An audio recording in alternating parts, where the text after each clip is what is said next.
Good evening.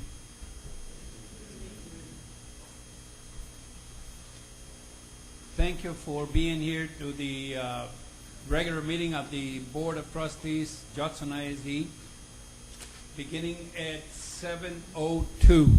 7:02. We have established a quorum, so I'll do the roll call, and then we'll do the other procedures that we have to do. Mr. Flores. President, thank you all for being here. Mr. Sellier. Good evening. Thank you all for coming. Madam Vice President, Ms. Williams. Present. Thank you so much for coming. Mr. Secretary, Mr. Macias. Good evening and welcome. Ms. Adair. Good evening. Welcome. Mr. LaFoyle. Good evening. Thank you for remembering my name. I'm Mr. Salinas. I'm the board president. Thank you for being here, taking of your time to come to this board meeting.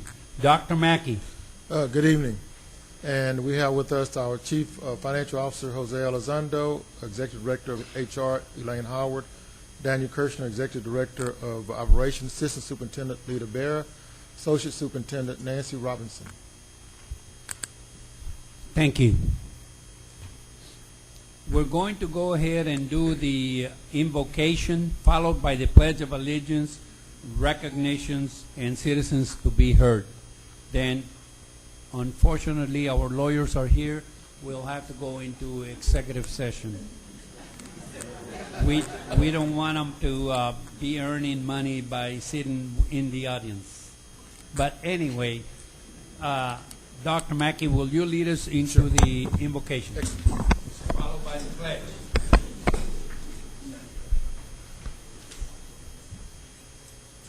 Our Father in heaven, we want to thank you for all the wonderful things that you're bestowed within our district. We want to thank you for all our educators that are here tonight and those that are out there that are working hard for our kids.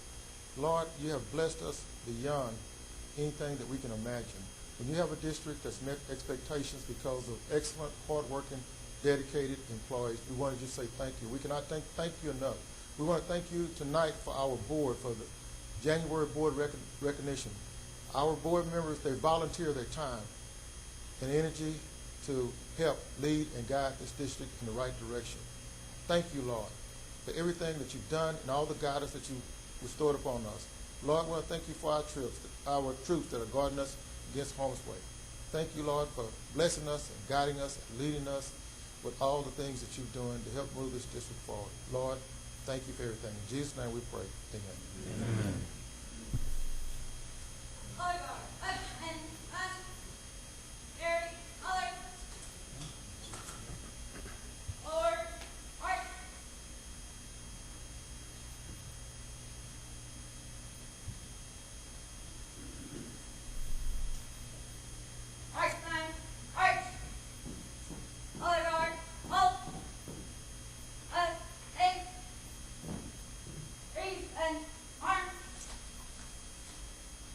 I'd like to introduce to you our pledge leader for tonight. His name is Aaron Perez. Aaron, come on up.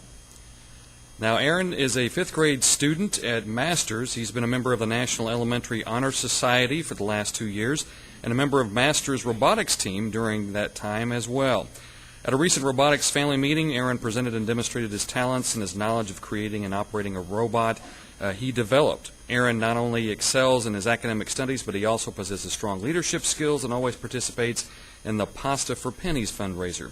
Aaron is a true leader, and his fifth grade teachers are extremely proud of his contributions to the success of Masters Elementary. Let's join Aaron in the Pledge of Allegiance to the U.S. and Texas flags. I pledge allegiance to the flag of the United States of America and to the republic for which it stands, one nation, under God, indivisible, with liberty and justice for all. Honor the Texas flag. I pledge allegiance to the Texas, one state, under God, one and indivisible. Order, arms. Ready, aim. Forward, march.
You may be seated.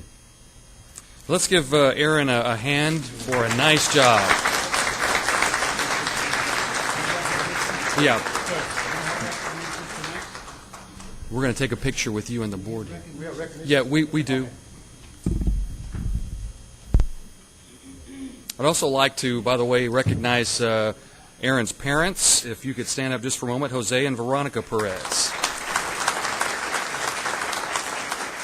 Thank you for being here this evening.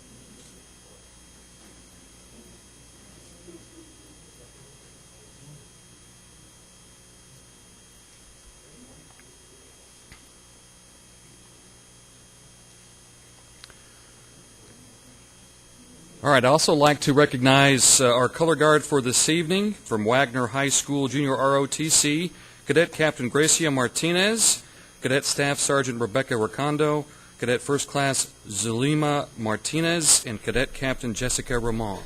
Thank you very much.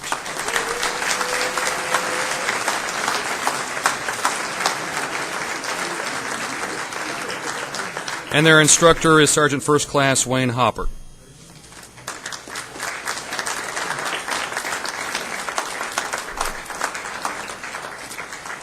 Now, you may remember earlier this year the Texas Education Agency released its academic accountability results, and the Judson ISD was proud to tell all the news media and everyone that would listen of its campuses that met state academic standards. One of only 3 districts in Bexar County in which all campuses met the state standard. Now, while that was a great accomplishment by itself, there were 7 campuses that reached what the TEA called levels of distinction. This could be in English language arts, math, or the top 25% in overall improvement. Tonight, we have the principals from these 7 campuses that reached at least 1 distinction. First of all, I'd like to call up from Metzger Middle School, Carolyn Ross, principal.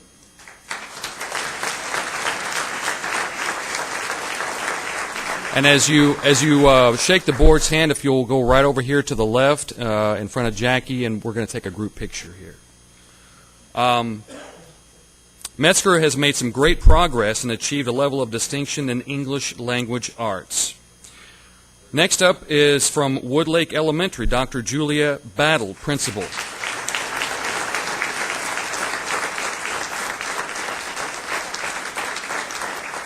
Woodlake has also done very well. It achieved a distinction also in English language arts. Next is Hopkins Elementary School, Martin Silverman, principal. He is out of town, so assistant principal Terry Combs is representing Hopkins tonight. Hopkins has also made some great progress. In fact, that is the distinction that this school reached, top 25% in improvement. Coronado Village Elementary, Barbara Schmeckel, principal.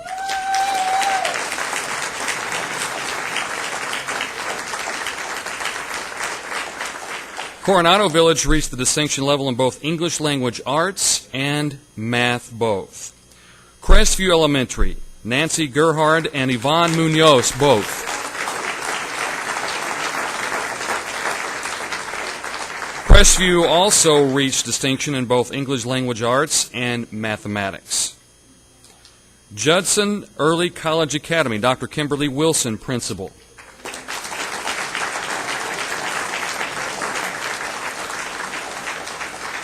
Now, JECA has been a steady performer when it comes to academic testing, and no different here either. It reached distinction in English language arts, math, and top 25% in improvement, all 3 categories. And Park Village Elementary, Marcia Bellinger, principal.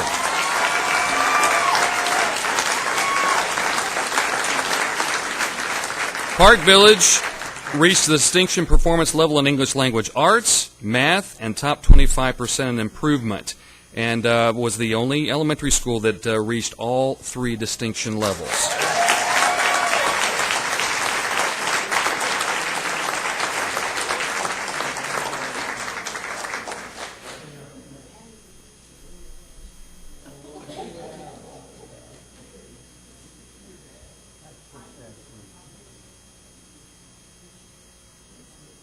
I might also add that the more recent lists that came out from the Texas Education Agency, ones that schools do not want to be on, the focus and priority list for additional academic intervention, no campuses from Judson ISD were on either one of those lists.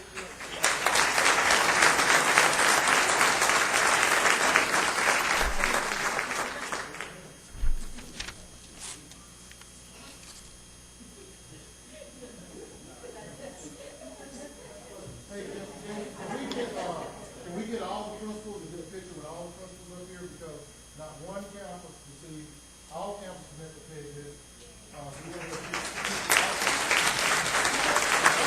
Come on up.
Yes, sir.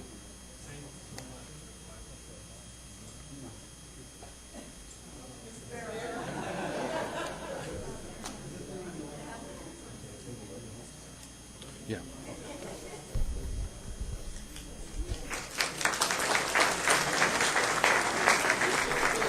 And those are the recognitions for this evening. Now, as the board members make their way back to their seats, we want to introduce a special presentation here. Now, this, of course, is a School Board Appreciation Month, and to honor our board members, we have put together a short little presentation highlighting each of our board members. So I need to read this, sir, before we continue, Oh, okay. so we can be legal. I am very pleased that you have taken time to join us this evening. As the Judson Board of Trustees, we are here to set goals and policies and oversee the management of the district. We are responsible for approving budgets, contracts, personnel appointments, and to listen to reports from the superintendent. We are not here to make administrative or management decisions pertaining to the daily operation of the district. This is the responsibility of the superintendent. In compliance with the state government code on open meetings, tonight's agenda has been appropriately posted. This is a meeting in public, not a meeting of the public. As our guests, you are welcome to observe and listen. These proceedings are being video and audio recorded and will become parts of Judson's permanent legal record. In order that the tape adequately reflects those proceedings, please silence your mobile phones and refrain from talking while others are speaking. Since it is legally mandated that these proceedings are recorded accurately, I might have to ask for order periodically should I notice that disruptions are interfering with our recording capabilities. Once again, this entire board and Dr. Mackey extend to each of you a sincere welcome. Thank you for your interest in the Judson ISD School District School Board. Okay, once again, this is a presentation of each of our board members.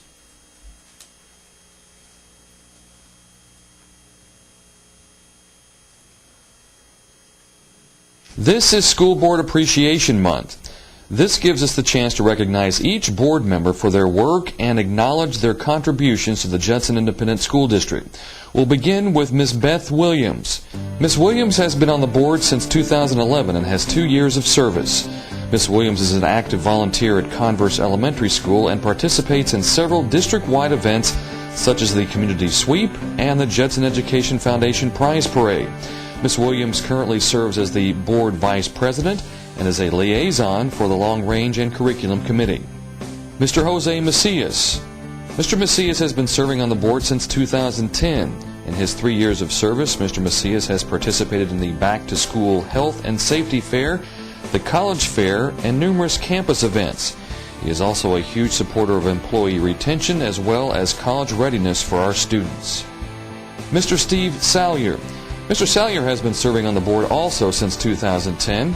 Mr. Salyer has 3 years of service. In his tenure on the board, he has helped campuses improve scores in reading with the Success for All initiative. Mr. Salyer has volunteered at the Community Thanksgiving Feast and participates in campus activities such as Career Day. Mr. Salyer currently serves on the Finance and Building and Construction Committee. Mr. Arnaldo Salinas. Mr. Salinas began serving on the board in 2009. He brings 4 years of experience with him into his new term. Mr. Salinas is the president of the Board of Trustees. He actively participates in functions and events and proudly represents the district at several city, county, and district-wide functions. Mr. Gilbert Flores. Mr. Flores began serving on the board in 2006. He has served 7 consecutive years and just won another term to end in 2017. Mr. Flores is an active member of the Bexar County School Board Coalition and has recently been elected to the Texas Association of School Boards Board of Directors to represent the district. Mr. Flores supports and encourages the importance of public education. He, along with the Bexar County School Board Coalition, recently launched the Go Public campaign. Mr. Flores currently serves on the Long Range and Curriculum Committee. Mr. Richard LaFoyle. Mr. LaFoyle was elected to serve on the board in 2004. He has 9 consecutive years of service in his tenure and recently won another term to also expire in 2017.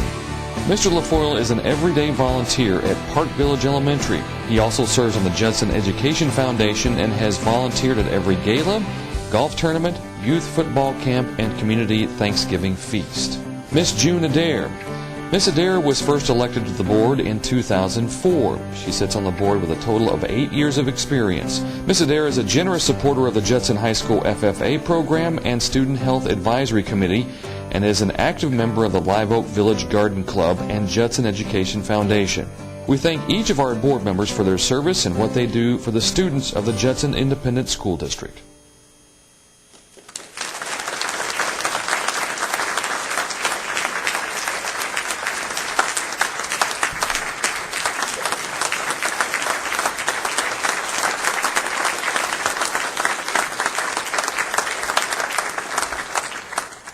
Thank you very much.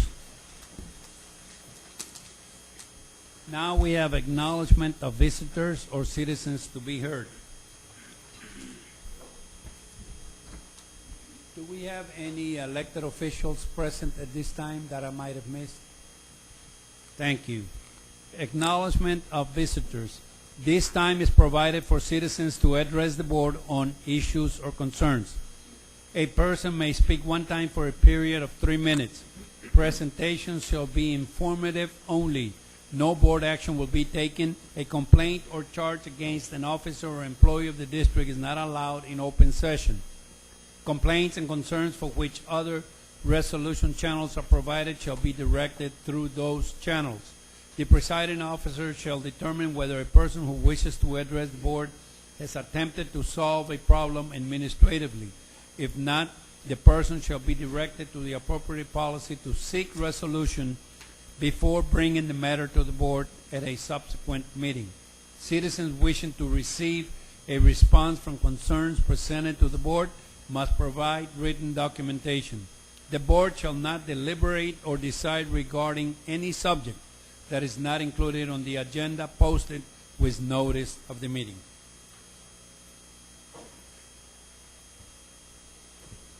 The first person we have, I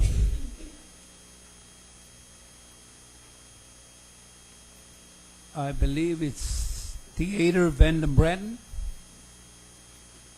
Funding for Judson High School Orchestra to compete in Invitational.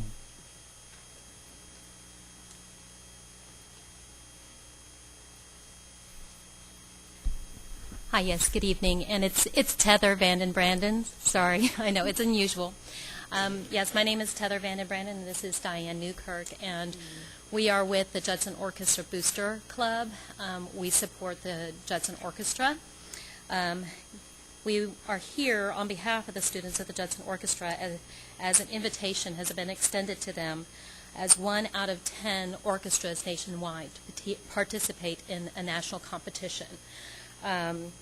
So the competition is to take place in New York City. The competition is so prestigious that it is imperative that we take our top orchestra students to compete. That would be our honors orchestra. We are asking the school district for travel costs to attend the national competition. This courtesy was extended to the Wagner High School Band when they went to national competition. So just to give you an idea of what we're looking at, our travel expense is for 51 people to attend at $560 for airfare and bus travel while we're in New York. That comes out to $28,560. We're also having to rent instruments while we are there representing Judson because the basses and the cellos are rather bulky and difficult to carry, so we're going to rent those while we're there. So we would, and this cost is $1,039.76. We would like to ask for the assistance on this fee as well. The total we are asking for then is $29,599.73. Please know that the students have been vigorously working with fundraising, but it's just not enough to meet the needs for this event. So we respectfully submit this request and hope that you will consider it. Thank you very much, ma'am. Thank you. Board, you have been given information, so you can go ahead and read it when you have a chance.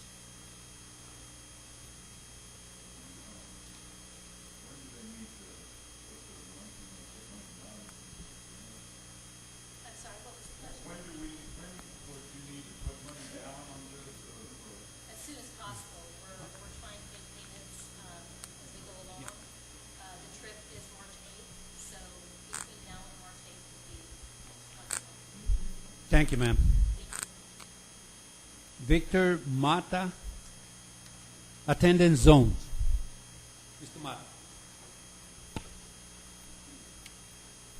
To Dr. Mackey, to President Salinas, the school board, and all those assembled. I'm here to speak on agenda item 5A. I also come as a parent of 5 children who are being educated by this district.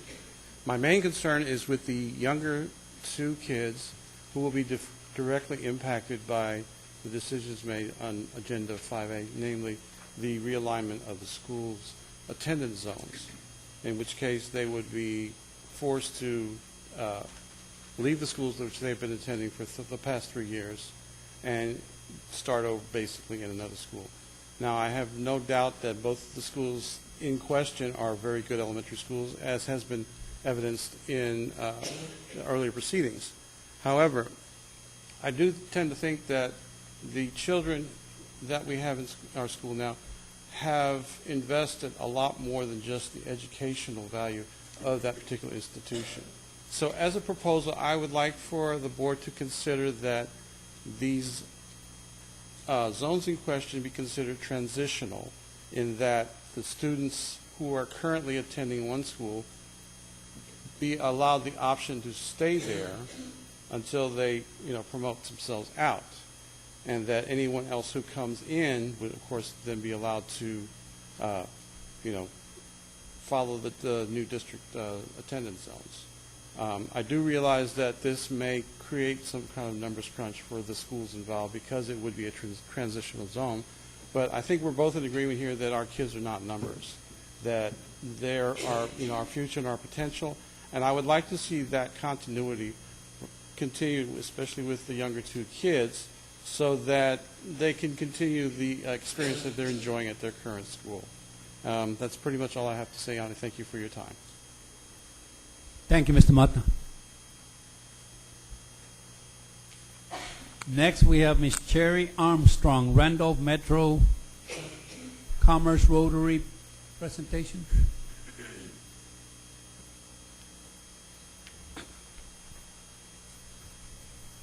Dr. Mackey, Mr. President, board members, Assembly, thank you so much for allowing me this time.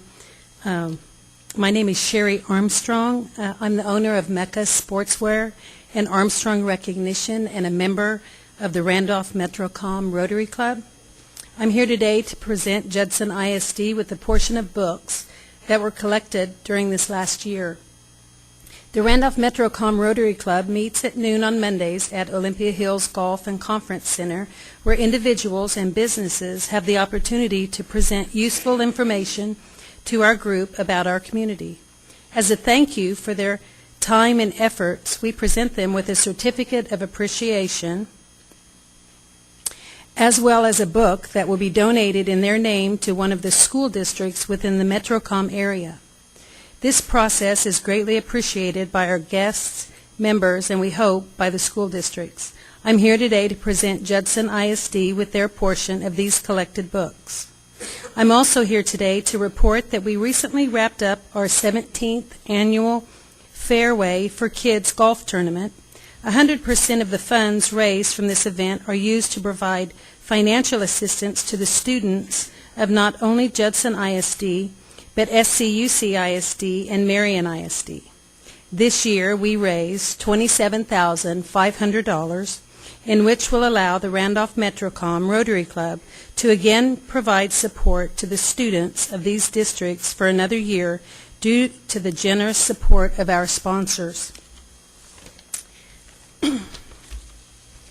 This $27,500 brings our collected total to $325,500 since 1996.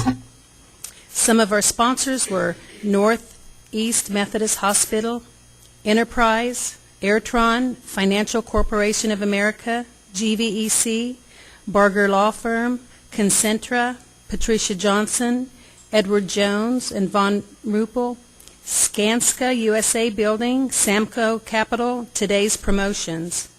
Others were American Bank of Texas, BMC Building Materials, CenterPoint Energy, the City of Live Oak, Christian Brothers Insurance, Fletcher Agency of Farmers Insurance, Frost Bank and Windcrest, CMI, Gaddy's Pizza, Green Plumbing, Harmon's Barbecue, IPC, the hospital company, Michael Edwards Custom Cabinets, North Park Lincoln Mercury, Schertz Bank and Trust, Service King, South Texas Radiology, Universal Travel, and TJ Bell Memorial.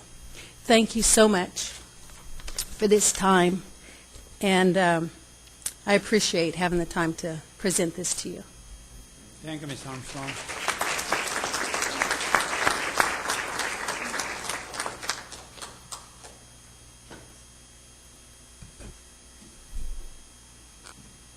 Next is Sable Lowe, Superintendent and School Board Brunch Invitation.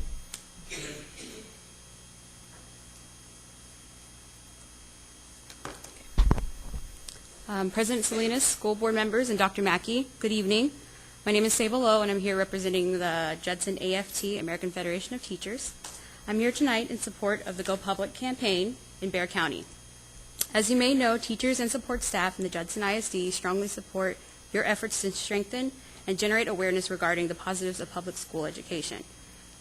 Teachers, parents, administrators, and school board members in Bexar County are now working together to assist you in this effort. And at the end, if I may have, if I can distribute the invitation to all the school board members and Dr. Mackey, I'm cordially inviting you to brunch this Sunday afternoon from 12 to 2, where area superintendents from Northside ISD, San Antonio ISD, and Northeast ISD, along with school board members from these districts and others, will be joining our national AFT President Randy Weingarten in a conversation about our efforts to strengthen, restore, and build public education for all families and children. I encourage you all to join us, and I look forward to seeing you there. Thank you. Thank you very much.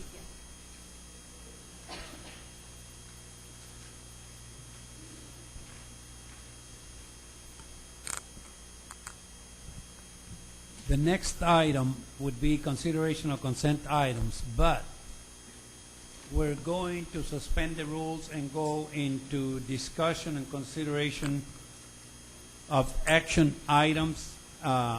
We will be going to executive session on item E, consider and take possible action regarding approval to initiate a construction audit of existing infrastructure and facilities, which was put on by Mr. Macias, and that would be under closed session C, pursuant to Texas Government Code Section 551071, private consultation with the board's attorneys regarding approval to initiate contemplated litigation regarding existing facilities. We will now go into executive session at 7:34. No action or votes will be taken while in executive session. Thank you. Ready, sir, we have returned from executive session at 8:50. No actions will be taken. We are going back to executive session on concerning item under discussion and consideration of action items. Item F, consider and take possible action regarding approval of revisions to the board operating procedures, and also for the attorney consultation on item D, no trespass notices issued in Judson ISD, Ms. Adair. And we are also doing the personnel report pursuant to Texas Government Code Section 551.074, discussing personnel. And also we are doing pursuant to Texas Government Section 551.071, private consultation with board attorneys regarding board operating procedures. And item D, no trespass notices issued in Judson ISD. We are convening to executive session at 8:51. We'll return as soon as we can. I'm sorry, and I apologize. We have returned back to from closed session. No vote was taken while behind closed doors. And do we have a motion?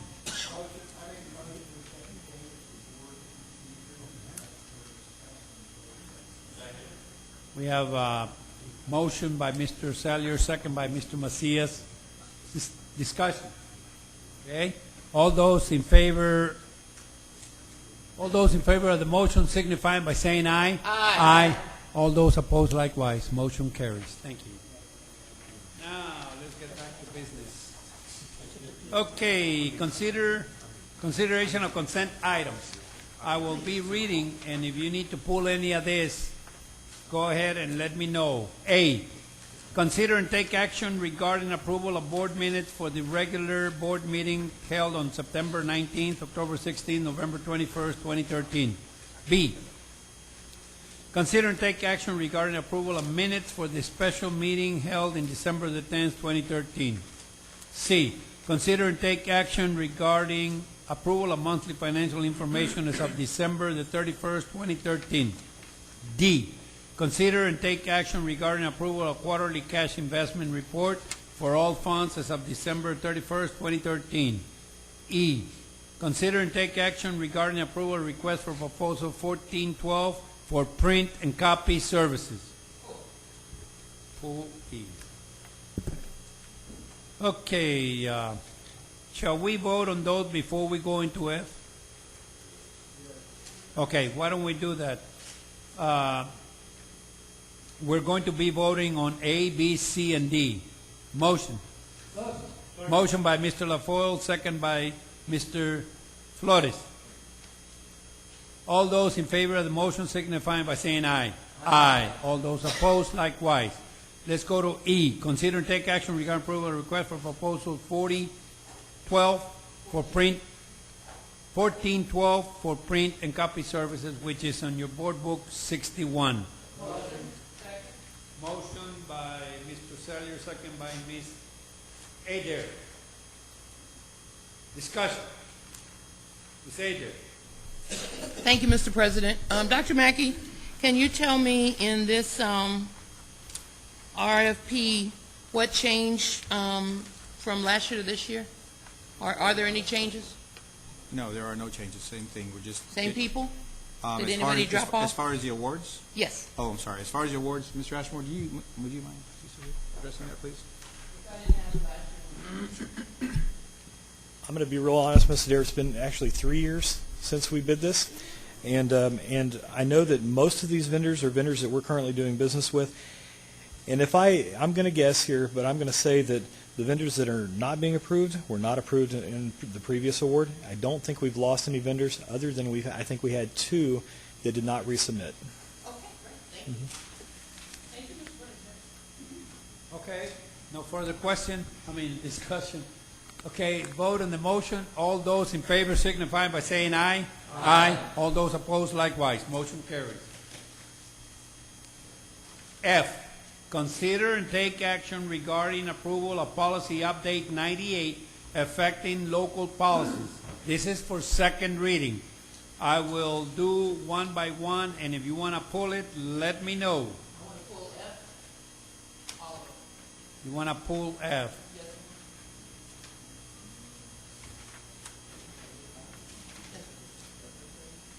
Yes, sir. There's 12 policies there. I'd like to pull it, but I'd like to make a motion to table F and G. Well, we haven't gotten a second now. Second by Ms. Williams. Discussion. Mr. Salinas? Yes. Due to the time, it's already 10 o'clock, and we have some other very important items. This is our second reading, and I'd like to address some of the policies. We didn't discuss any of them on the first time, and I'd rather spend the time tonight talking about the curriculum issues, the campus executive summaries, and the district improvement plan. Any other discussion? Yes, sir. Yeah, this is second reading. We've had 2 months on this. We couldn't discuss it. The first reading, we didn't discuss it. It was late, so we just let it go. And this is the second reading, so we go tonight, it's a permanent thing, and we haven't had any discussion on any of these policies, not one. So how do you propose we do this? This is normal procedure. This is the normal procedure, how we do business. How do you propose we put it on next month's agenda or what? So I would have to have a work session. Okay. Yes, sir. I agree with June. I think that, not just because of the length, because we've gone later than this before June, but we need to discuss these as, in a special board meeting, if anything else, because we'll have to take action. It's not just a work session. Do you want a Saturday board meeting? Oh. It could be a night, but this is the only agenda item. We're adding a bunch of other stuff. Let's Okay? look at our calendar. Oh, before we move on, we're going to do the same thing for G? Yes, sir. The motion was for F and G. Oh, F and G, okay. Okay, yes, sir. You do table or you do your calendar? Are we tabling? Yes, sir. Okay. To table, okay, the motion is to table item F and G, which is all the local changes. Okay, all those in favor signify by saying aye. Aye. All those opposed, likewise. Now, let's go ahead and get that date while we are here right now. January January. How much time are we scheduled for 21st, the 21st? We could.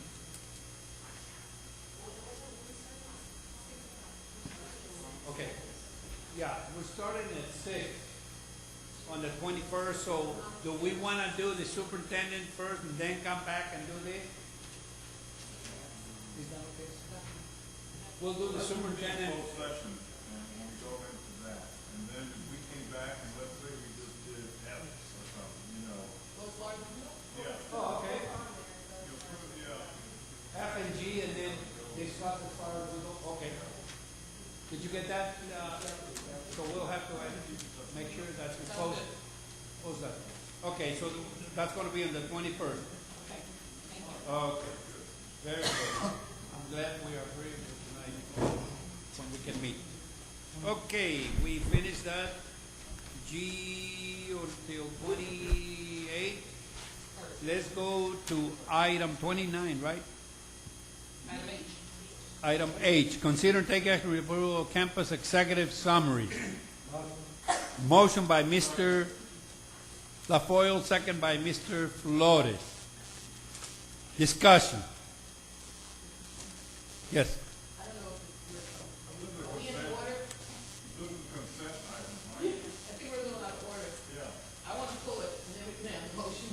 Oh. You need to read H, I, and J. Yeah, you need to read that letter. Eh? Oh, we're still on consent. I'm sorry. I thought we had finished. H, I, consider and take action regarding approval of the district improvement plan. J, consider and take action regarding approval of statement of impact submitted by Idea Public Schools. Okay, so we have H, pool, I, J, K. I, J, I'm sorry. H, I, J. Motion. Oh, okay. Now, let's go to item H, right? Yes, sir. Consider and take action regarding approval of the campus executive summaries. Motion by Mr. Sellier, second by Ms. Williams. Go, Mr. Sellier. Oh, I'm sorry, Ms. Adair. Dr. Mackey, would you please address the board on the campus executive Ms. summary? Barrett, kind of explain what you're doing there.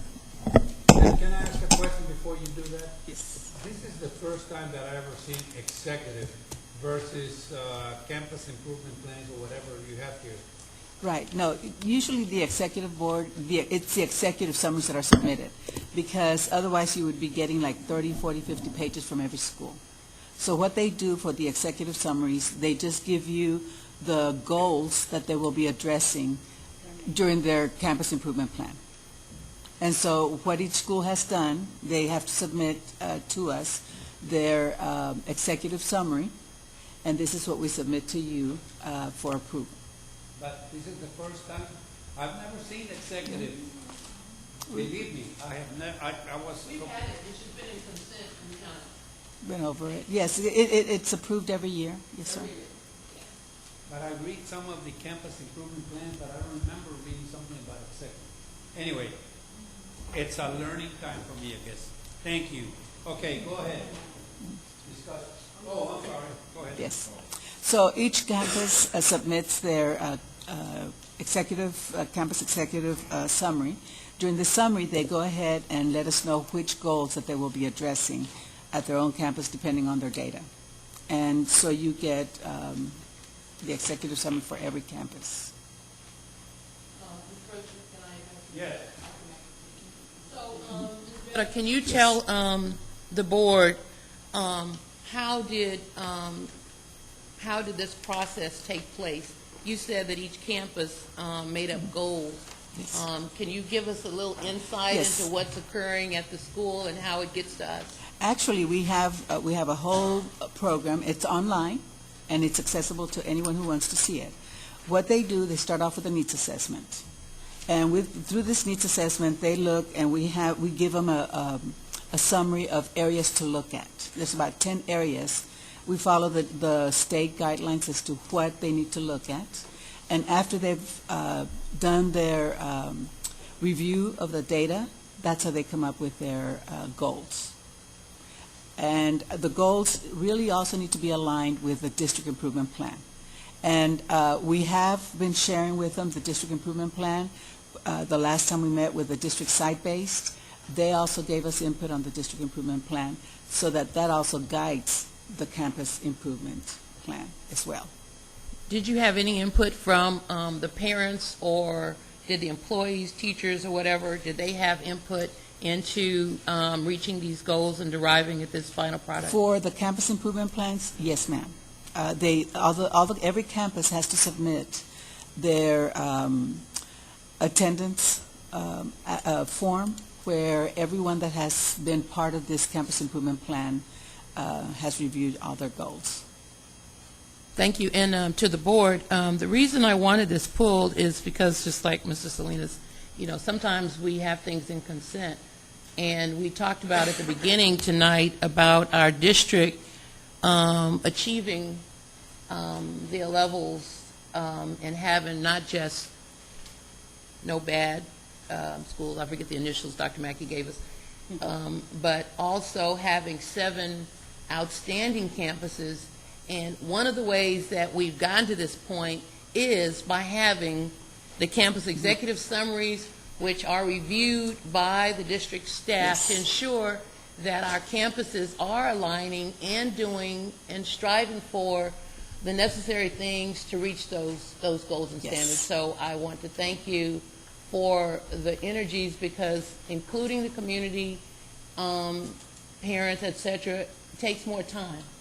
But I have been on some of the campus site-based, and I've talked to some of the parents, and they appreciate being included. And then they help us to reach our goals. Yes. And so as a result of your having done this, we've reached the goal. And so thank you very much. Anybody else?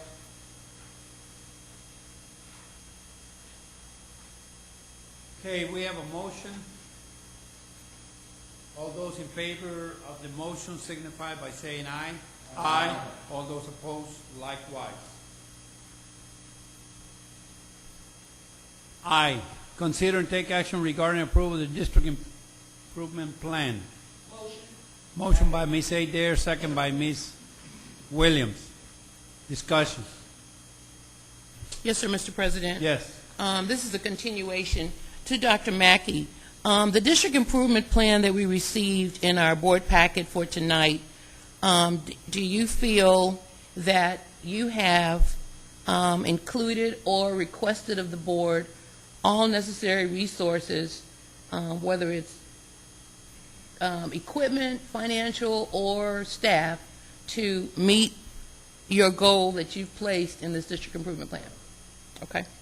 And so will you be bringing forward some things that you will need us to do to help assist you in accomplishing this? Okay. That's what I need to know. Thank you. Anybody else? Mr. Yeah. This, to me, as a board member, there's 2 important documents we have. One is our external financial audit, which we got last December, which tells us how we're doing financially, and number 2 is this. This is important to me because this is our roadmap. It's our self-evaluation. We identify our problems, and not only we identify our problems, we have a roadmap of how to fix these problems. So this is the second most important document as a board member I get, and I dig through this, and this is how I hold our superintendent and our cabinet and our principals accountable, because this is what they've identified as wrong and how to fix it. So I encourage my fellow board members to really dig into this, because this is where the rubber meets the road. Everything else is just sort of in between. Thank you.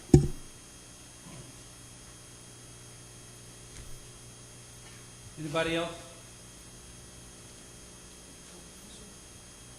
Okay, all those in favor of the motion signify by saying aye. Aye. All those opposed, likewise. Motion carries 7-0.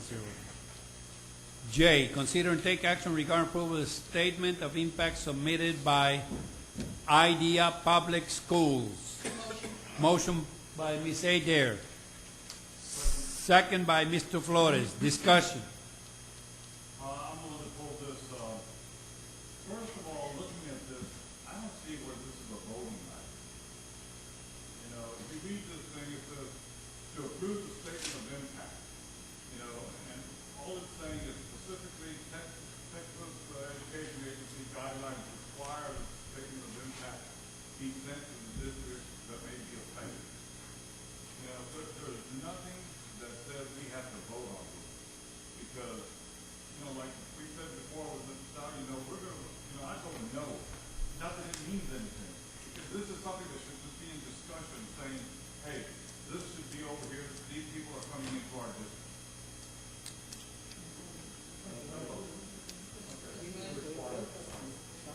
Yes, ma'am.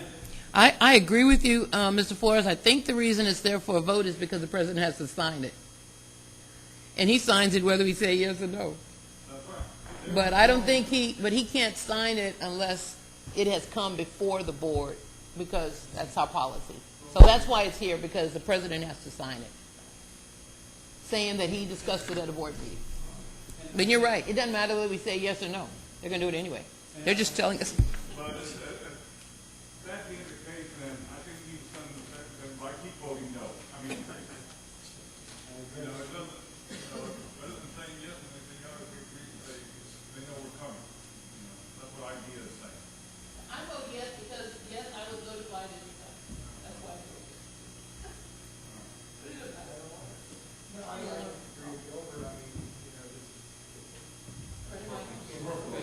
As a procedure, I can't,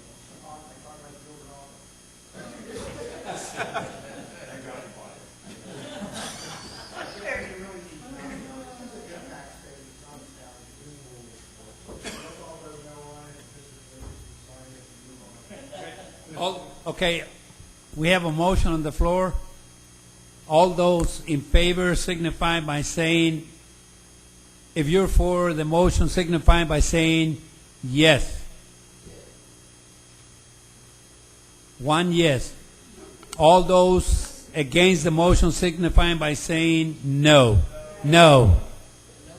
The noes have 6-1. Did you get that, Jackie? Mr. Salinas, I'd like to be on the record as abstaining on that vote. Okay, you abstain on that vote. Thank you, sir. Okay, we go to action items. A, consider and take possible action regarding approval of elementary school boundary changes. Motion by Ms. Adair. Oh, I'm sorry. Motion by Ms. Williams. Second by Ms. Adair. I heard it first. Okay.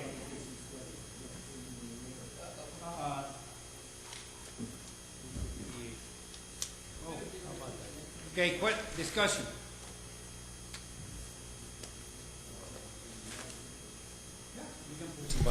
I guess the only question I have, just kind of directed towards the board, Dr. Mackey, and actually to Daniel, but the one concern I've heard, and we've heard even tonight, is about grandfathering.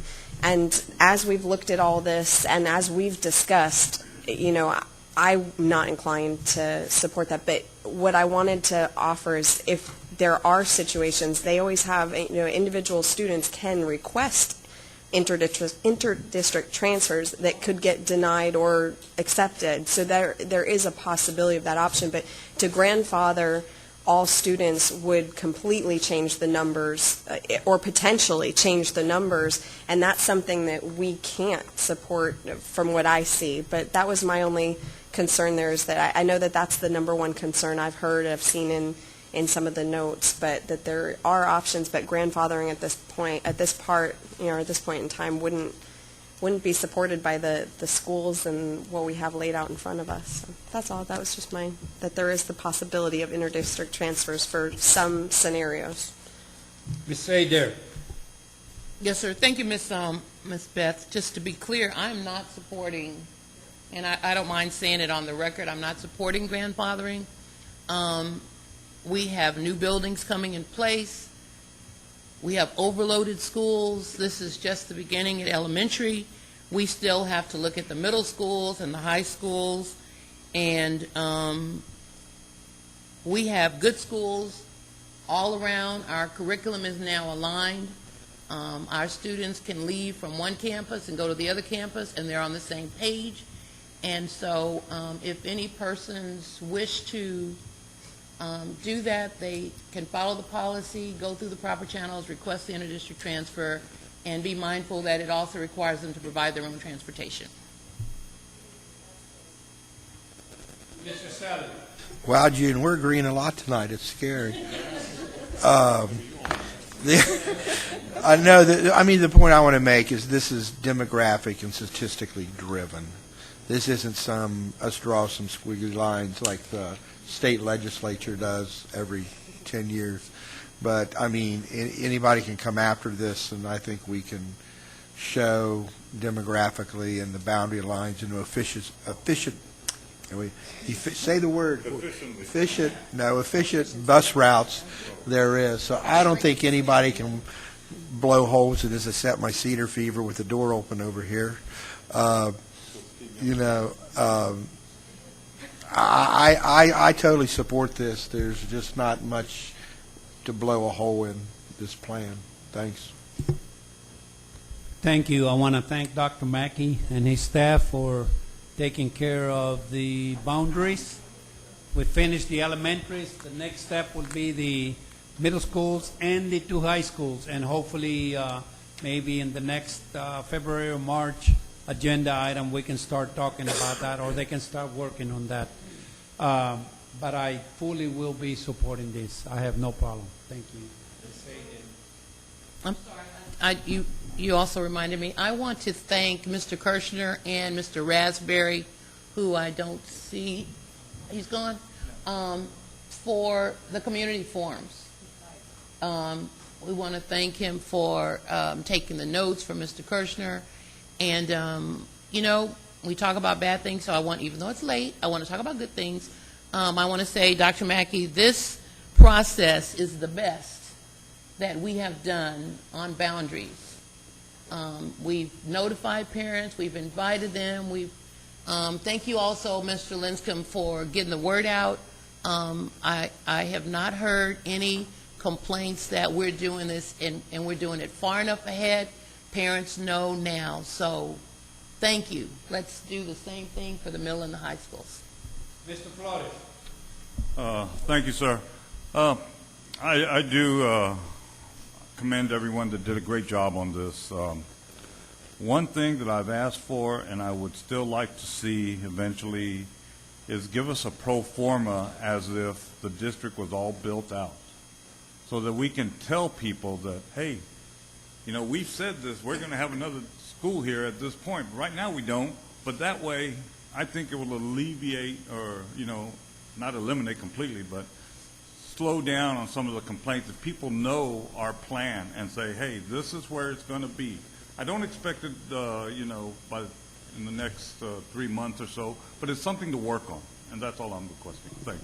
Well, I just did want to say in answer to that the demographer that is doing our study this year, he said he'll be able to present at the February board meeting a demographic and a 10-year projection, so we could probably draw some of those conclusions and be together with him on that. So I might be able to have something in February for you that kind of identifies it. Yeah, I definitely want to reinforce what Gilbert had mentioned. I want to say we actually had requested this at some other time, but I can't recall. There's a lot of things that have taken place. But, Mr. Kirshner, I did not get an opportunity to attend these forums that were held, and although I applaud the district for doing this, could you just share a little bit of what some of the sentiments may have been from the forums that you held? Yes, sir. In your packet, y'all had all of the notes from all the different forums, and then tonight I handed you Masters, because Masters was just last night. Probably, if I heard one thing, it was the grandfathering issue. Mainly, fourth graders becoming fifth graders. They really would like for them to finish fifth grade at their campus. And then generally, for some of the people that showed up, is I don't want my kids to leave this school. I love this school. And we're going to expect those with any of them. So if I heard one thing that was repeated, it was let my fourth grader stay and finish out. Some people wanted their third and fourth graders stay and finish out. But that was probably one of the repeated items I'd heard. And again, are we going to bus your students? And some of these changes, you'll notice that the transportation will actually go away because the students will be moving closer to their home campus. Well, it was a good process, and I suspect we will be doing this for the high school next. A middle school? We're not building a middle school, though, are we? All right, well, thank you. Thank you. Okay. No further discussion. All those in favor of the motion signify by saying aye. Aye. All those opposed likewise. B, consider and take possible action regarding approval of purchase 12 school buses and a corresponding budget amendment. I'm sorry. Motion by Mr. Sellier, second by Mr. Flores. Discussion. Ms. Williams. I just wanted to know why we didn't include this in the budget. This is something we've known, I mean, school buses is not, this isn't something that just happened. We're constantly replacing them, so why didn't we include this in our original budget, Dr. Pickett? When we were looking Or at the Dr. bus Flores? replacement plan, we really were looking at going at 14, 15, and talking with Dr. Mackey and with the CEO, it kind of seems like we had more money that came up this year than we expected. And I asked if we could go ahead and go forward now to go ahead and get these buses, and maybe we can skip next year and then go the year after that. We'll look at another 10 to 12 every other year. So it was, for my purposes, for my belief was, I think we ended up with a little bit more money in our than we thought we were, because I wasn't thinking this year we were balancing the budget, and we're not going to do it if we're spending $1.3 million on buses. But like I said, we've come across some extra funds this year that we didn't expect. So this would adjust our plans on when we purchase the next ones, or you're saying it may That's adjust? correct, yeah. Instead of next year, we'll go 15, 16 will be the next cycle. Okay. That was Every my other main year. question, because I thought, I mean, that's what I was confused about, is we had talked about that, and then it changed. Okay, thank you. Say there. I'm sorry, Ms. LaFleur was talking to me. That's so unusual. Based on what Mr. Kirshner just said, Dr. Mackey, would it be prudent to only do 6 this year and 6 next year, so we don't run into this problem with so many being in the same year factor of being aged out, or whatever the proper term is?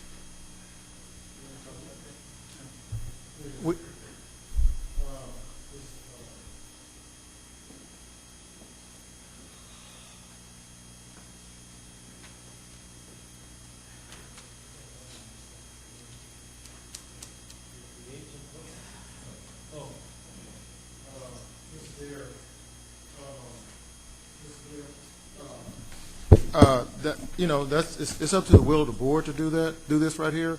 However, since I arrived, and we did one in April the 17th of 2007, and we paid off that loan, 1.7 million, and July 23rd of 08, we paid off 2.5 paid off.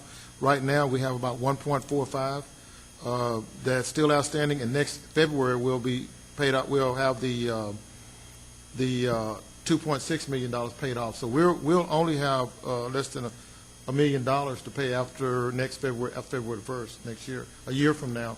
So Okay. So we paid I gave you a copy of that right here. Here you go, Mr.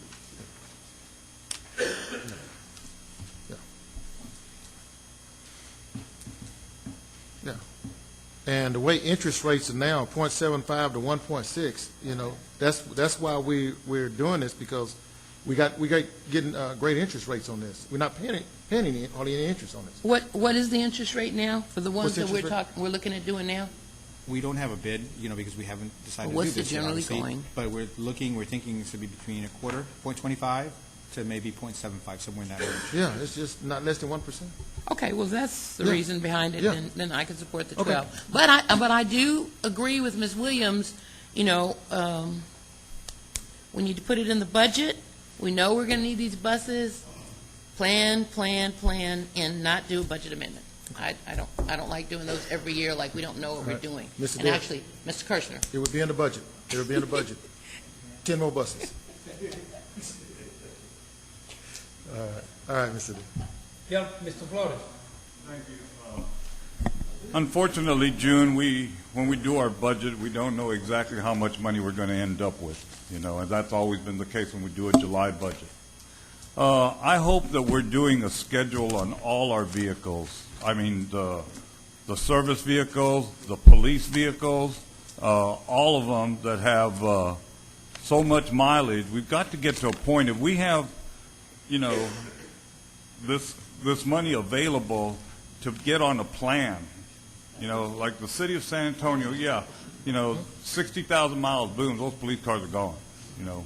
And the county, I believe, is the same way. And we got to look at all our service vehicles also, so that we're not caught in a bind later down the road. That's all I have to say. Thank you. And we'll talk about that at budget time. Thank you. I agree with you totally, Mr. Ford.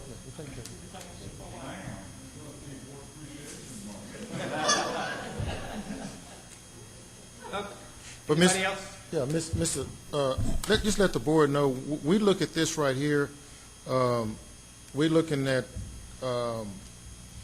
say, 24 buses within over 14 years old. After this year, we're going to be in good shape, because if you look at it, we'll have 2 buses that's 13 years old, 2 buses that's 12-year-old, and 5 buses that's 11-year-old. So, you know, yeah, we've caught up. I mean, we're looking good on the buses. We don't have to get as many buses like next year. If we stick with this, if you look at on page 273, and we look at this, we're going to be in good shape. We are in good shape now with purchasing the buses now. If the district decide and the budget's tight, we don't have to buy buses for next year. We can wait till the following year, because remember, we only have buses 13 years old. So we're in good shape. Yeah, we could do something else. Yeah. Dr. Mackey, you mind if I just make note about the type of buses we're looking at? We haven't 100% decided yet, but the reason this dollar amount is so high is because we're looking at propane buses. What we haven't settled out yet is how much to go back and upgrade our existing propane system to accommodate that. And that's why we're looking at $1.3 million. If we decide we're not going to go propane, it will be less than that. It's about $12,000 to $13,000 per bus less. Propane is the fuel is a lot cheaper, so we get a lot better diesel. No. Just wanted to put that out there because it is something we're still researching, and we'll finish up. I think we're going to a couple of meetings in February. We're going to be looking at that. There's a rebate when you buy the propane, right? Yes, we have to actually completely get rid of the diesel buses and actually cut them in half. And then we get a rebate from the Railroad Commission. Okay. Mr. Flores. Mr. LaFoyle. June, I think you remember when we came on the board, the buses were, 19, 25 years old? They didn't have a schedule? They had no schedule whatsoever. Absolutely. I think this is a very good thing that they're doing. The schedule is going to keep us abreast of the buses we need.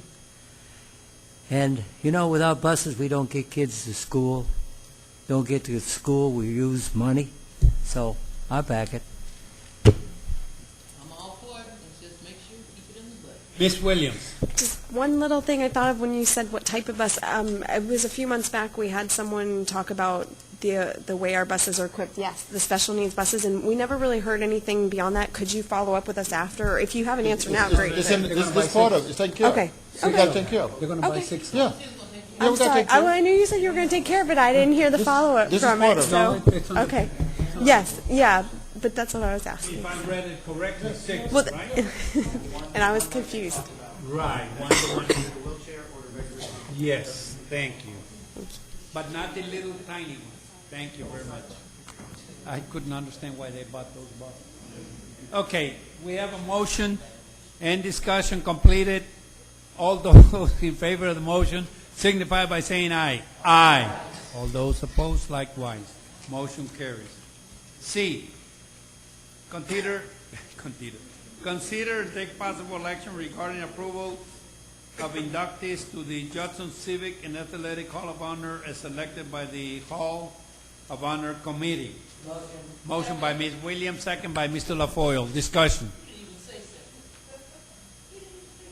Who did? You did?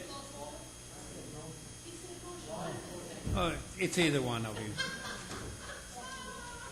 You take care of it, Jackie. Discussion. No discussion? All those? No, listen, you know, I know it's late, but we have to give credit where credit is due. I want to thank Mr. Lipscomb for the energies he put forth in doing this. And, this coming year, maybe we need to work at rebuilding interest in this program. But thank you very much for your efforts and for doing this for the board. And the volunteers, Okay, all those in favor of the motion signify by saying aye. Aye. All those opposed likewise.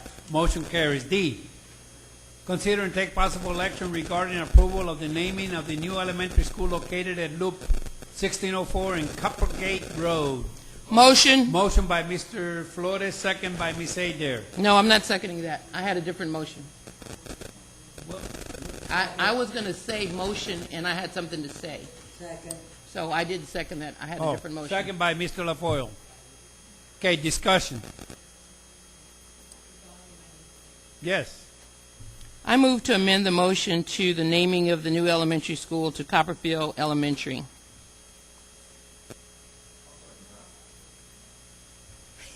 We have, okay, discussion. We have a motion and a second, now discussion. Ms. Adair. Mr. Salinas, I want to be clear on the record and to my fellow board members. I knew Ms. Bonnie, and I worked with her personally at the high school. She gave countless hours to Project Graduation and to counseling the young women that came into the nurse's office. So I would urge the board to honor her with where her heart was, which was the high school. She was not at the elementary school. She was not ever elementary that I know of. And so that is my reason for moving to name the elementary school Copperfield Elementary. I've also received lots of positive feedback from our naming Rolling Meadows in the area, that it helped the people know where to go. And so that's the reason for my motion. Ms. Williams. Everything she just said, thank you. That's all. I mean, that's all I was going to say, and I really like the idea of honoring her in the high school. Like Gilbert had said, name the library within the high school after something like that. I think that would be hugely appropriate.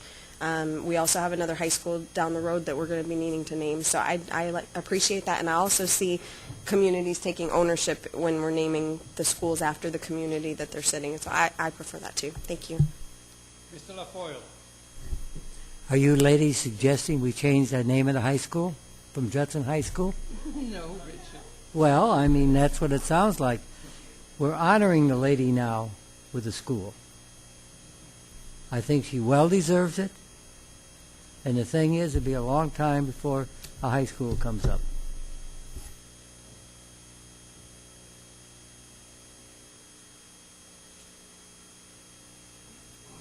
Any other discussion? Well, I'm going to say something. I knew Ms. Schultz for many years. I worked Project Graduation for many years.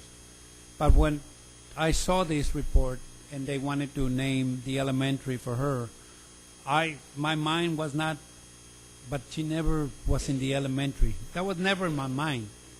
My mind is that this person was nominated by 167 people that cared to vote on the internet, I guess. And to begin with, all those students that she had in the high school, I'm sorry to tell you, they came from the elementary. So to me, because she had never been in the elementary, we should not name that school, because her heart was in the high school. I'm sorry. I'm not going to change my mind. I will be supporting what the people voted for, and that's all I have to say. Yes. I would like to bring to your attention, I don't know if you were on the board, but we had a request to name the high school after the band teacher that wrote the original Judson song. And what the board did, we named the band hall in his honor. We had a ceremony, and the building is named that. His picture is outside the band hall. So we have in the past not taken necessarily the actions, because we're the board, we're the deciding factor.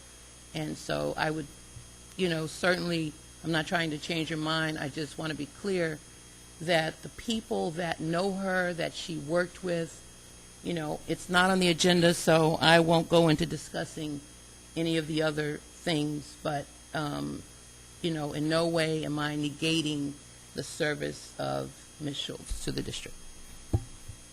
Thank you, ma'am. We ready to vote?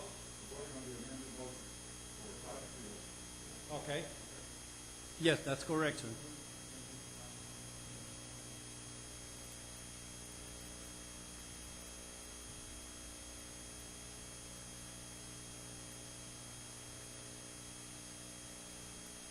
There's 2 noes and 5 yes. So the amendment.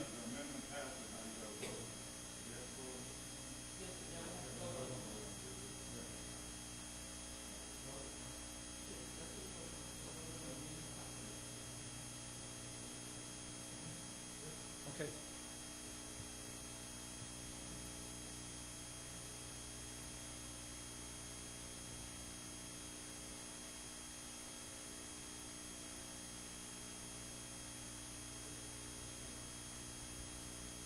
The new elementary will be Copperfield Elementary. Thank you.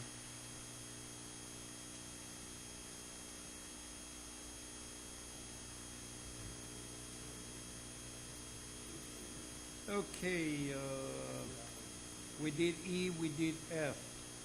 Now we go to G. Oh, I'm sorry. Yeah, we already voted on F to accept the recommendation. Oh, E, consider and take possible regarding approval to initiate a construction audit of existing infrastructure and facilities.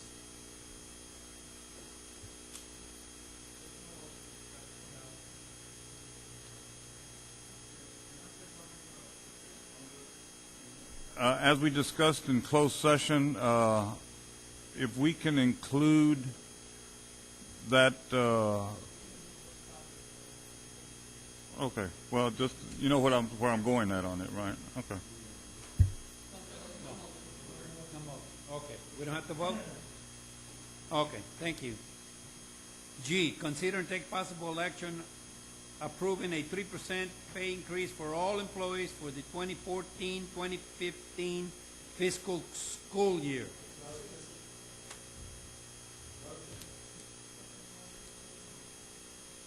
Motion to table and second by Ms. Adair. Is that correct?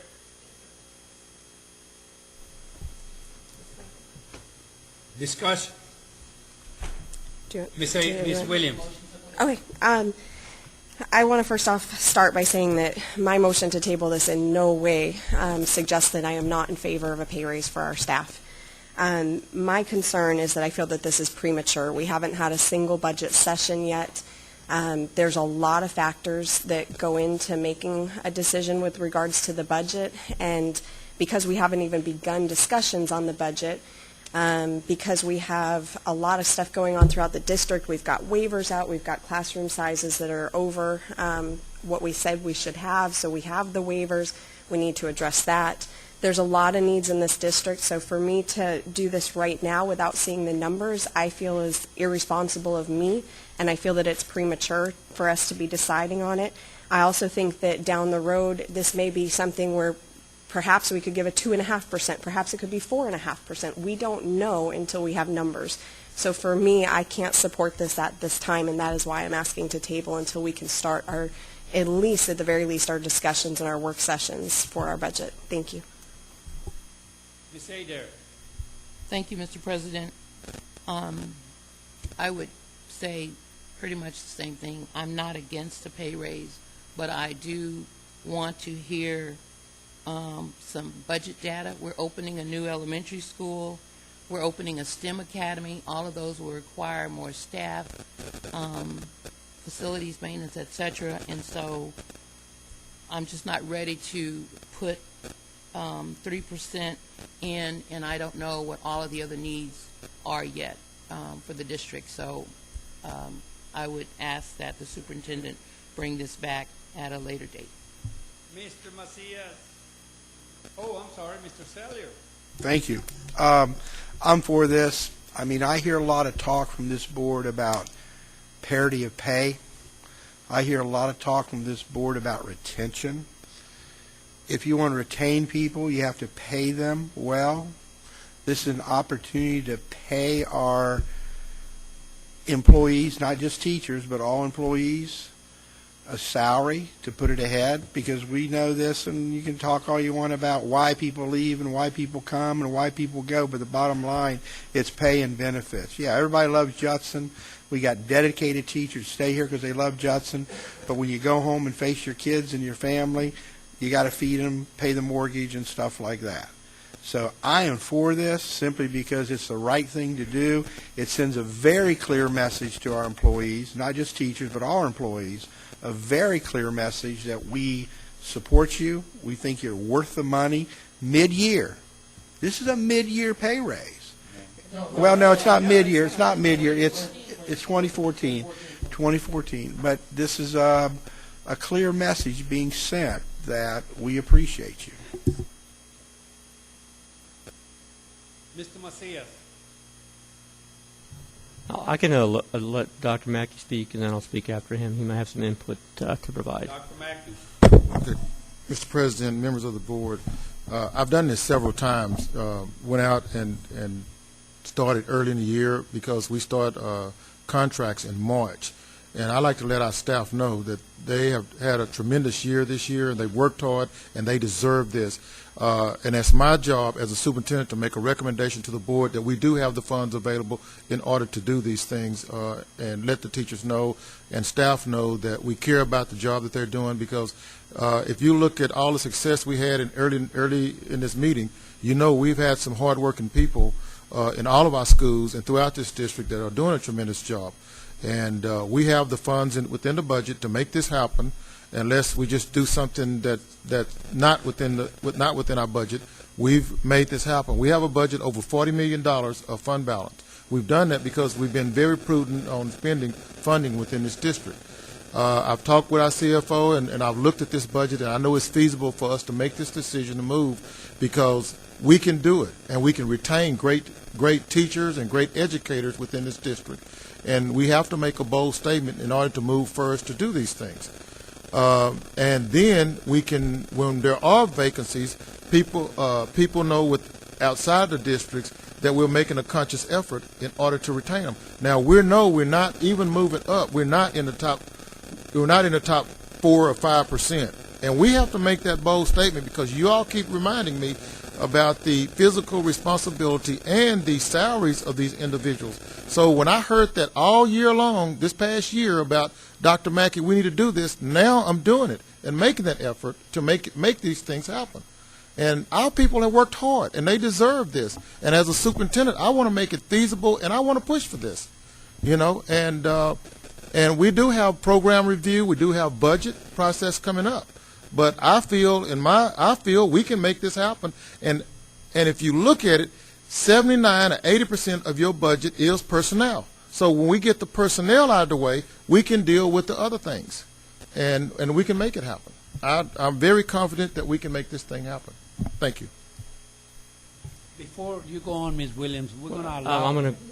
I was going to go next. I just allowed Dr. Mackey to that's right. speak. I'm sorry. Did you want to say something? No, I was going to say before Ms. Williams, since Ms. Williams already spoke, we'll let the ones that have not spoken say something. Then we'll come back to Ms. Williams. Well, I can tell you, I'll make a pledge that I would want to support a 3%. But I do agree with my colleagues, Ms. Sutton and Ms. Adair, that the timing may not be appropriate. I can certainly understand Dr. Mackey's approach to trying to put a raise before contracts need to be signed in March. I think we probably should work towards that goal so we could actually approve something in March once we study it. My concern is twofold. We need to give an increase, but last year we worked at establishing, what are they called, retention bonuses or retention incentives, and we spent it was just last year, out of our fund balance, we spent $3.5 million to retain our good employees, and we didn't. We lost more employees than ever, I believe. I don't think it's than ever, but considerably a lot of employees. So the retention 3.5 we spent didn't keep our employees here. So if we throw 3% again out there, and I don't know how many million that would be right now, there's no guarantee we're keeping our employees. We have an employee survey that we've initiated just a couple of months ago that we need to see. We're going to initiate an HR audit, God willing, here pretty soon. These things should help identify what is going to keep our employees here. True retention, other than just putting money out there. My other fear is that the moment we say 3%, North Side and Northeast are going to say 4 or 5%. So what did we really do? We've done nothing. We've just increased the salary. Again, I commit to increasing salary. I want to see it, but I want to do it intelligently. And again, not saying that Dr. Mackey is not intelligent. He's a very bright man.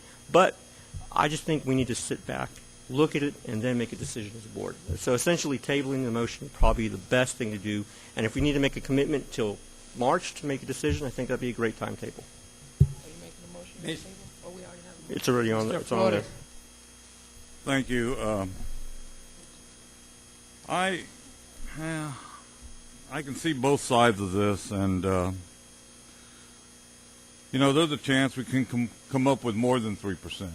I hate to put us with a number, at this point. We know that we've looked at the numbers, we've looked at the fund balance as it is, and we've got to, I would say a 3% would be minimum, but I'd hate to even hold us to that because something catastrophic may happen or something. You never know. But I think that if we were to, if we can promise a pay raise without saying what the number is, and I know that we're going to have it there because we always have this money after we pass the budget. That's when we finally get our numbers. So, and that's what makes it so difficult when we do it, And this 3% right now is based on the money that we received, right, Dr. Mackey? That's where we've gotten to the point. So I think if our superintendent wants to make this statement right now, I will support him. Thank you. Mr. LaFoyle? What are our employees worth? That's what the answer right now. That's the question. What are they worth? I think they're worth more than 3% raises. Thing is, I will support this 100%. I will not be voting for the tabling of this. I will be supporting what Dr. Mackey has recommended, because if it backfires, he'll be the one that will be responsible. I will definitely hold him responsible. So I will be supporting. I think it's time that we tell our employees ahead of time, for sure, you're going to get a 3%. Come March, April, May, if we feel we can give another % or whatever, I think definitely we can work that into our budget. Thank you. Ms. Williams.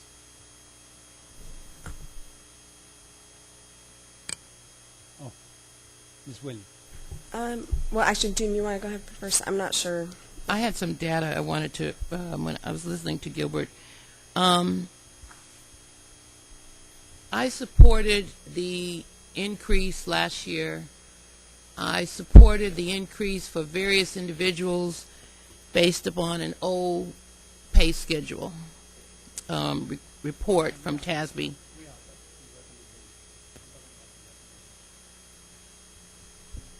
I'm waiting for some of the president can hear what I'm saying. And then this year, I found that we were advertising on the Texas Workforce Work in Texas website to pay our food service workers $7.50. We actually thought someone was going to apply to come and work for us in food service for $7.50 when they could make more at McDonald's.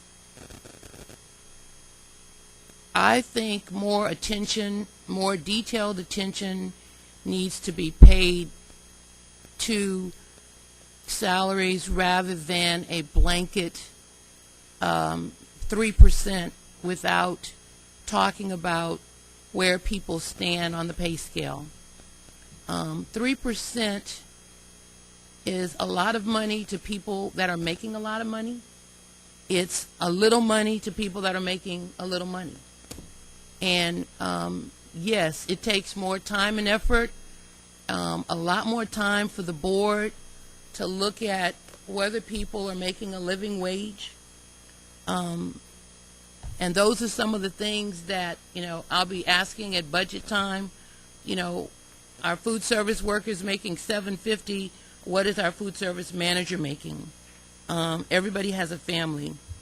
I'd like to know how many waivers we have out already. The board has been approving waivers through the year. We have waivers, and teachers are telling me they want lower class sizes.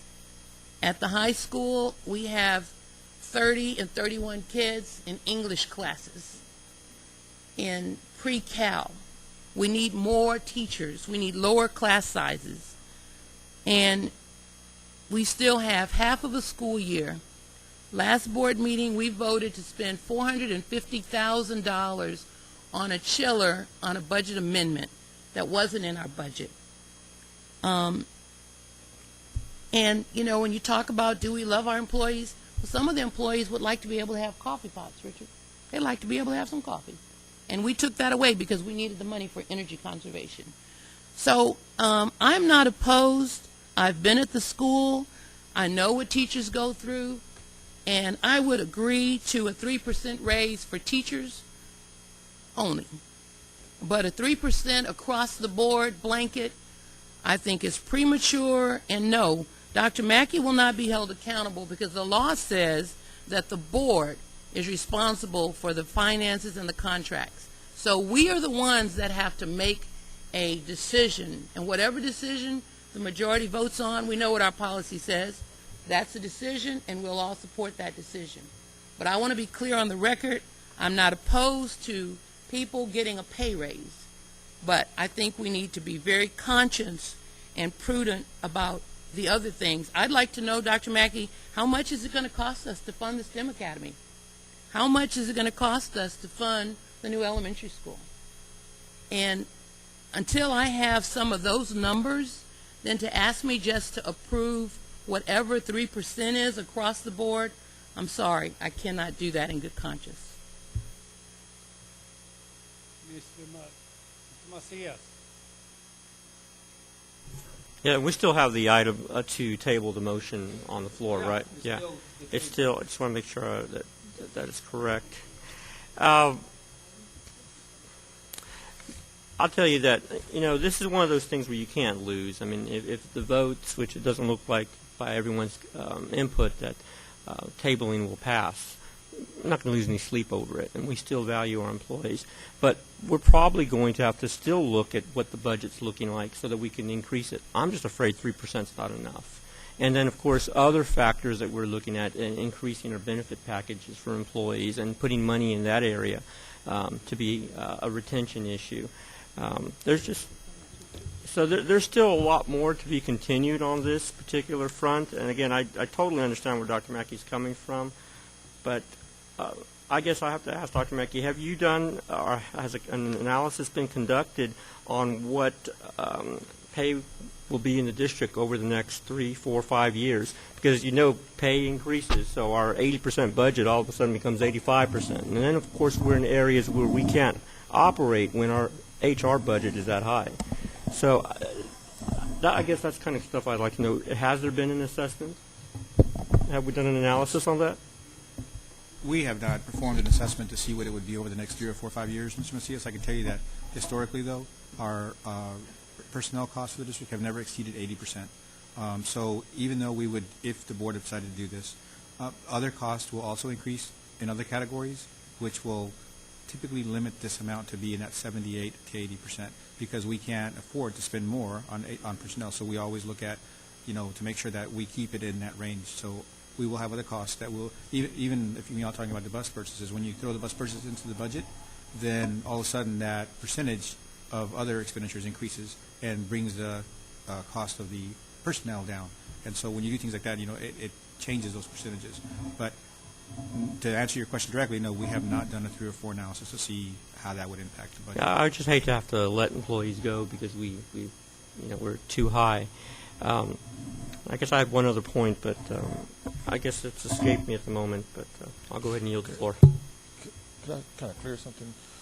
One of the things I want to look at and to the board is not making just a 3% like that. I agree with what y'all saying. Approval of the salary increase for our employees for the 14-15 school fiscal year. First, adjusting the midpoint of each of the pay grades of it by 3%, and second, applying a 3% increase for those like custodians, maintenance, aides, and things like that, and applying.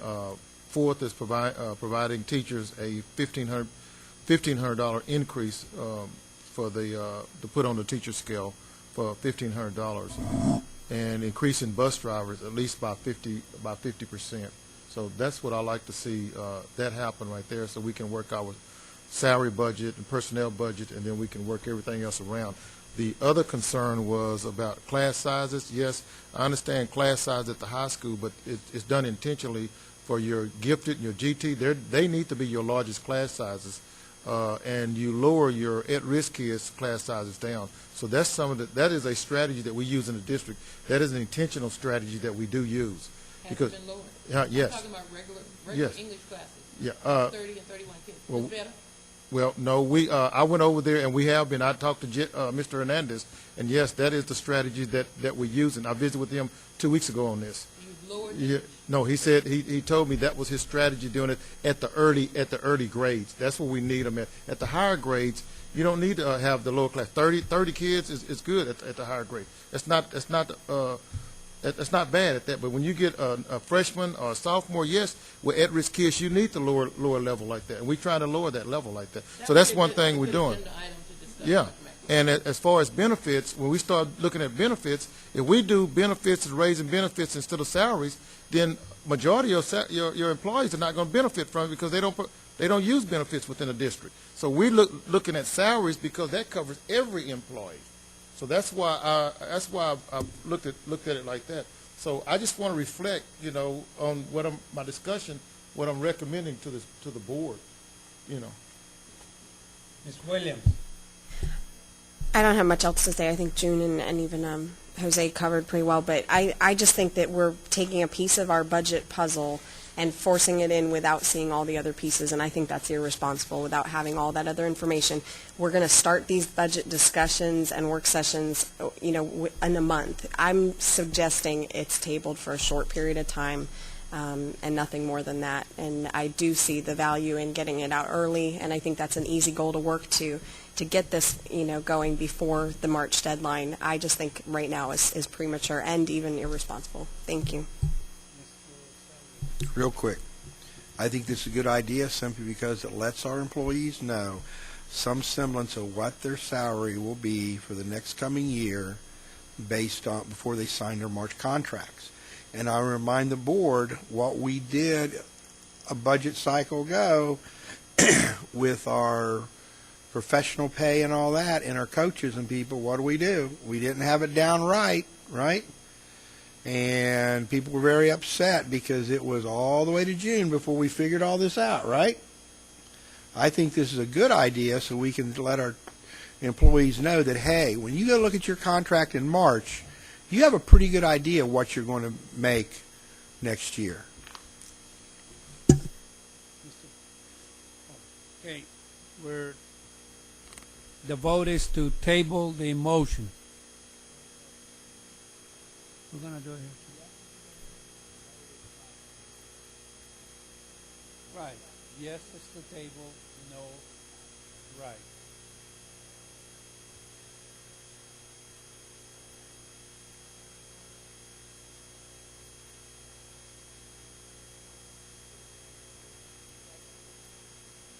Okay, back to the original motion.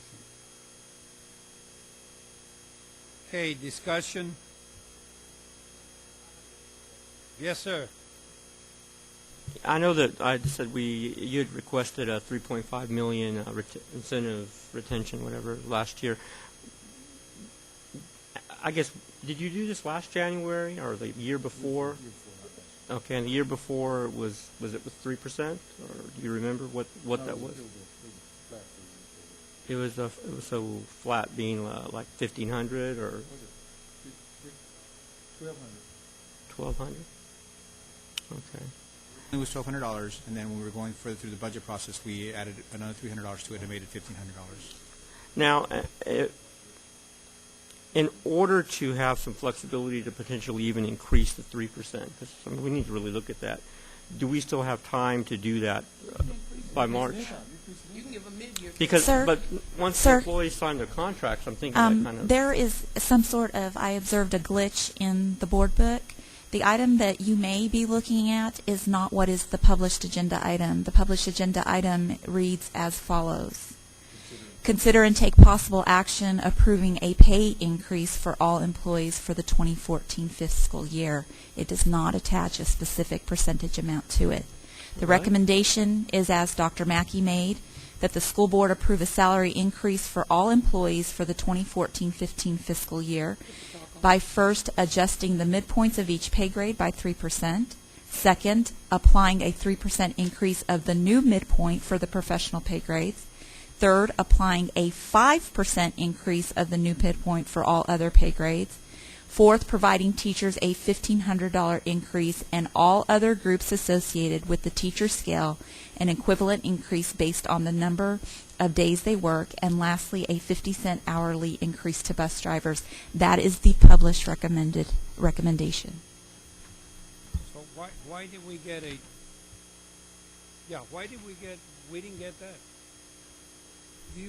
The quick view has the correct item. If you go to the actual board book, it shows another page. Both, that says 3%. the system is glitching for some reason. So the, Dr. Mackey, I'd the like to know actual what item was does not posted. have 3%. No, what was the motion that was posted on the website?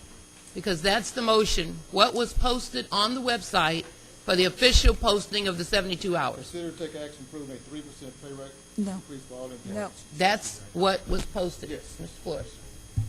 Yes, we can do that. Your whole motion is like, That was rationale. they The can motion is amend, they can 3%. amend it to what you're saying, Yeah. but it wasn't posted. So you stand the danger of, that's your call. I'm not the president. I'm not responsible. Right.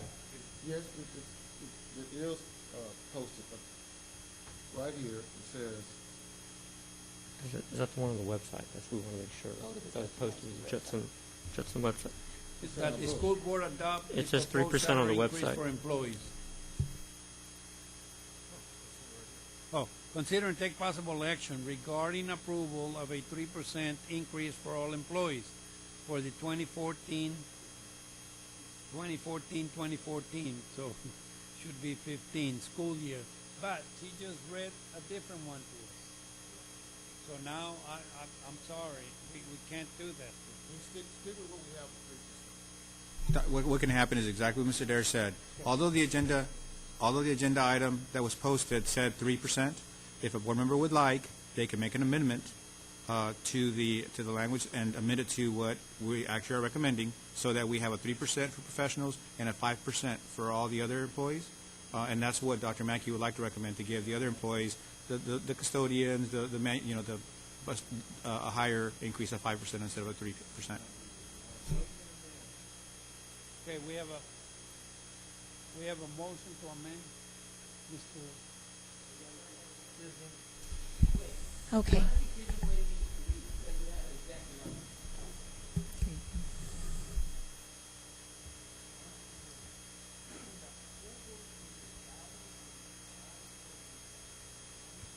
'15 fiscal year by first adjusting the midpoint of each pay grade by 3%.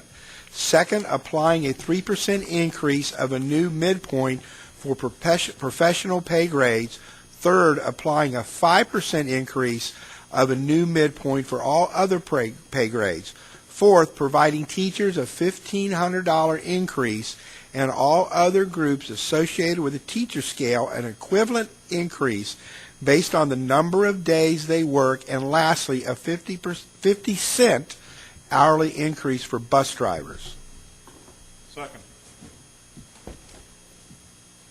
Okay, we have an amendment, right? Okay. We have an amendment and a second.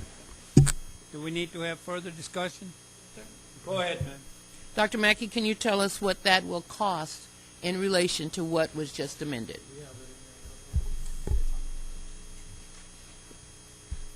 The impact of that, the fiscal impact, is approximately $4.1 million.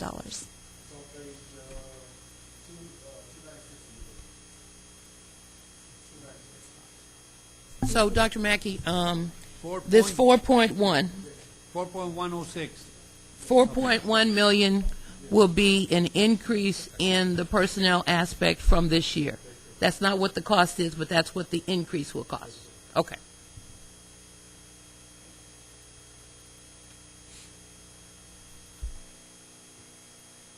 Mr. Macias? Oh, okay. So, by doing this, I'm sorry, Dr. Mike, can I ask, by doing this, we're saying basically we will be under the 78, 79% on salaries. Under 80%, I'm sorry.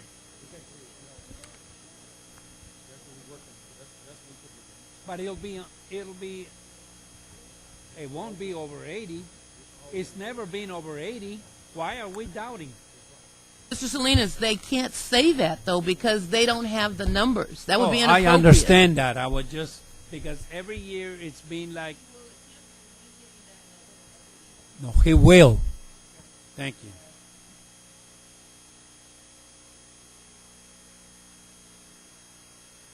Yes, sir, we do. For a revenue forecast for next school year? Okay. Mr. President, you took off the thing, so I can't tag you that I want to talk, and I don't know why Richard's voted and we're still talking. Mr. Well, that's good. But let's make a, informed decision. Okay, Dr. Mackey, what I wanted to ask you before, Ms. LaFoyle, when we go to the budget process, if you will include the increase in the number of staff, so that when we're looking at, we know we are already, because I know it's going to pass this to be real, okay? We're already looking at 4.1 plus whatever we're already paying, and I need to know what the additional staff is going to cost us as well when we have that budget. Thank you. Yeah, I just had a question for either Dr. Mackey or Ms. Howard or Jose.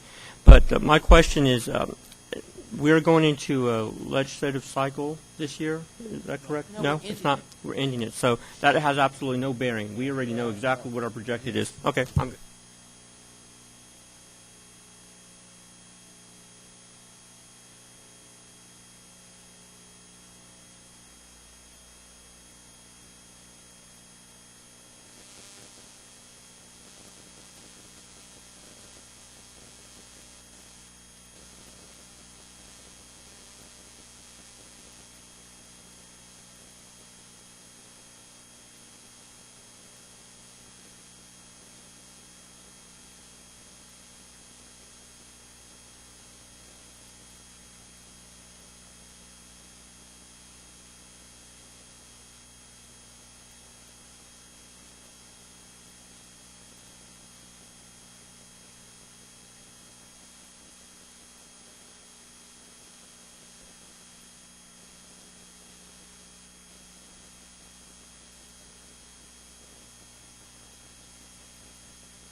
Mr. President, for the record, I abstain because I'm not opposed to it. I'm just opposed to the timing.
direction to go. And that was Mr.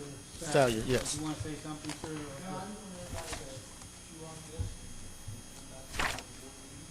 Good stuff. Good stuff, yeah. Okay. Okay, C, high school graduation dates. Dr. Mackey. This is something Mr. Macias put on there. Oh, okay. Mr. Macias. Yeah, where are we on that, Dr. Mackey? I know that we've had some back and forth. We have the Alamo Dome, June the 2nd and 3rd, Judson's the 2nd, and Wagner's the 3rd. June 2nd, 2014 is Judson, and June 3rd of 2014 is Wagner. I remember there was some discussion regarding it because the potential for loss of dollars. Yes. Is that still a concern? No, we've been losing it ever since I've been here, except I think 1 year. So we just have to bite the bullet and see what we're going to do for next year. Okay, so we'll Look into it early for Yes, next year. yeah, yes. What is- Ms. Williams Yeah. had the same concern. Yeah, what is the earliest that we can actually sign the deal with the Alamo Dome? We haven't signed a deal with them yet. Okay, that's right. It's coming up this month? No, they're the ones that assign all the schools, and they just put us where they want to put us. We don't have a choice about it. We can't pick a day or anything. They just assign us. But maybe they don't understand the situation. But if once we decide, when are we approving the calendar, by the way? February. Oh, next month? Mhm. Okay, by then we'll know when school is going to be out. And we can talk about the next year with the Alamo. Yeah, that's what I'm Yeah, saying. yeah. Then we can Yeah. make sure that we get some dates or something. Okay, we can and talk. I think Mr. LaFoyle said, why don't we look into, AT&T and well, AT&T, forget it. Coliseum? During that time, that's when the Spurs are in the playoffs. The Coliseum? The Coliseum, right, sir? Yeah, but we don't want to do that either, because the Spurs will be playing Oh, next door. yes. That was a problem for some of the Yeah, high schools last year. Yeah, They couldn't yeah, park. they couldn't park. Yeah, Right. we have a problem. Okay, maybe there's another place. Yeah, I don't know. Yeah, you're right, Gilbert. Okay. It'll be We tried expensive. the municipal auditorium one time, and it was chaos. My first year here, it was chaos. Well, We couldn't because get everybody it in there. wasn't big enough, sir. Yeah, it wasn't big enough. Now- And now, Yeah, they not, increased they, it. I thought they decreased it. No, they increased it. They increased it? Okay, That's because, something we can look into. okay, all right, we'll look at it. Yeah. Okay, Yeah, we'll look before at- before I let you go, update on board training, conferences, events, and future agenda item requests by board members. Mr. Salinas, is there any way we can change the March board meeting to the 27th instead of the 20th? Because we'll be receiving the bids for the new high school. Yes, sir. And that'll give us more time to work on it. Then we can use a program review for the 20th. We can just switch into program review for that. So if it's okay with the board, we would love to do something like that. It's okay with me. How does the board feel about that? Change it to the 20th, to the 27th of March. Yeah.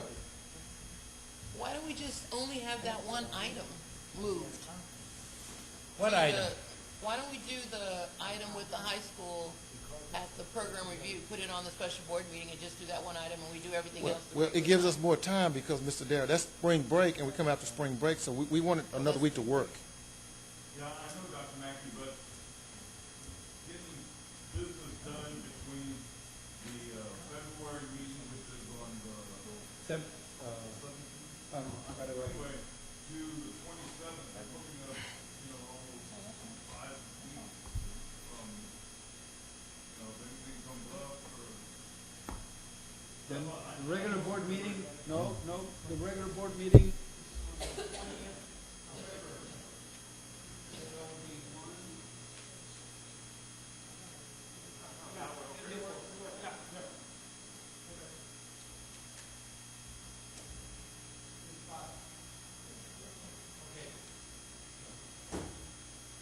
Okay, Mr. LaFoyle, and I don't know who else has signed up for the conference in Corpus Christi at the end of February, sir?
I just want to say I want to commend Dr. Mackey for the work that he's done that's brought us to the recognition that we've received.